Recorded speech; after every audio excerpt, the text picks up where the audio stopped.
नमस्कार प्रणाम। हम रंजय देहाती राइटर आप लोगों का स्वागत करते हैं आप लोग का अपना यूट्यूब चैनल रंजय देहाती राइटर में। दोस्तों, आप लोगों के बीच मैं सॉन्ग देता हूँ, हमेशा देता हूँ और इस बार भी दिया हूँ। इस चैत महीने में बहुत ही सुंदर सॉन्ग दिया हूँ। इससे पहले मैं एक आप लोगों को बात बताना चाहता हूँ कि अगर कोई लड़की वीडियो में काम करना चाहती है, कॉमेडी बनाना चाहती है, अगर वो सॉन्ग लिखती है, फिर मतलब किसी भी तरह से वीडियो में आना चाहती है, लड़का हो या लड़की हो, वो आ सकती है। मैं उसका पूरा फुल सपोर्ट दूंगा। अगर कोई लड़की डांस करना चाहती है या फिर गीत लिखती है या फिर डांसर है, उसके पास पैसा नहीं है, या फिर कॉमेडी में काम करना चाहती है, कॉमेडी वीडियो में, तो मैं उसको फुल सपोर्ट दूंगा। अगर कोई लड़का भी है, सॉन्ग गाना चाहता है, सॉन्ग लेना चाहता है, सॉन्ग लिखवाना चाहता है, सॉन्ग रिलीज कराना चाहता है, वीडियो बनाना चाहता है, किसी भी तरह से यूट्यूब पर काम करने के लिए मेरे से एक बार अवश्य संपर्क करें। मैं इसको पूरा फुल सपोर्ट दूंगा। और मैं ये बता दूं कि अगर कोई लड़की कलकत्ता से दिल्ली के बीच में अगर हमारे बिहार आरा ज़िला में आना चाहती है, आरा ज़िला आरा में, तब मैं उसको अपने टिकट से ले आऊँगा, ले जाऊँगा, रहने खाने का फ्री में, गाना भी फ्री में गवाऊँगा। मैं ये अपने दिल से सच बोल रहा हूँ। अगर कोई लड़की छोटे घर से है तो उसका मैं फुल सपोर्ट दूंगा। ये पूरा यकीन के साथ बोल रहे हैं। ये मेरा ऊपर कोने में मोबाइल नंबर है 7763082518। इस पर कॉल करें, व्हाट्सअप करें 7763082518। मैं ये मेरा नंबर है, मैं पूरा फुल सपोर्ट दूंगा उसको। वीडियो को ज़्यादा से ज़्यादा शेयर कर दीजिएगा भैया, ताकि अगर आप नहीं गाते हैं, आप इसके में मतलब सॉन्ग लाइन में नहीं है, तो अगर आपके छोटे भाई के पास ये वीडियो पहुंच जाए और आपका छोटा भाई इसका लाभ उठाए तो क्या गलत बात है? ये गलत बात नहीं है। ताकि किसी का हेल्प करना, मदद करना इंसान का धर्म होता है।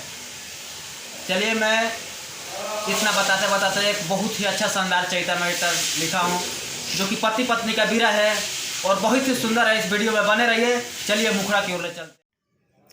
यही चैत महीना में बबुआ रे एक जनी के पति परदेश में बाड़न और बेचारी फोन लगा के अपना पति भी कहतड़िया। कैसे कहतड़िया, काहे कहतड़ी, यह गाना में पूरा सुनावत तनी, सुनी जा।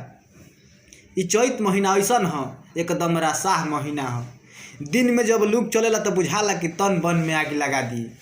जब यह भोर होला तो एकदम पता ना चलेला कि होते भोर हरिया कहाँ सुतल बनी आ क्यों ना नींद में सुतल बनी। सारा दुख दर्द याद आवे लगेला, पूरा देह में दर्द का बार देला। जब दर्द आइल है तो पति अपना पति भी फोन लगैली है, कहताड़ी क्यों ना भाव में कहताड़ी कि हवे चैत महीना सीना छोड़े पसीना। हे राजा, हैलुक बर्दाश्त नहीं हो रहता तो कम से कम अपना लुंगी से बेनी तो डोलैता नु। काहे छोड़ के बारा है राजा, काहे छोड़ा ताड़ा आई तो हवे चैत महीना सीना छोड़े पसीना। मुश्किल भाईल बारा जाजी तोहरा बेंजीना। अब नहीं खे रहा, अब हम कैसे सही दर्द। सबके भातार होत भोरे कटिया करे चल जाता। हमार तीसी मसूरी कटला पिटना बिनु बिगड़ता, तहरा कुछ बुझाते नहीं खे। चली आई फिर से, देखी कैसे कि हवे चैत महीना सीना छोड़े पसीना। मुश्किल भइल बारा जाजी तोहरा बेंजीना। पूरा सतावे भोर हरिये में राजा रहता तो राजा जी पकड़ के सुतते तोहके अकबारिये में हो कोर्स कि रहता तो राजा जी पकड़ के सुतते तोहके अकबारिये में हो। रहता तो राजा जी पकड़ के सुतते तोहके अकबारिये में। चली भैया, तब मुखड़ा खत्म हो गई। बताएंगे कैसा लगल है। अंतरा 1 की ओर चली जा। और बहुत ही बेहद खूबसूरत सॉन्ग बा। अगर गावे के होई तो सॉन्ग के गाइब रुआ के हम फुल सॉन्ग दे, हम बहुत ही अच्छा से दे, हम लिख के, और कोनो प्रकार के दिक्कत त्रुटि ना हुई। चली तो अंतरा 1 की ओर ले चलते हैं। कहताड़ी कि जब याद आवे बहतिया रहतिया बहुत सतावेला कंगना के बात का कहीं पलंग वगरी आवेला।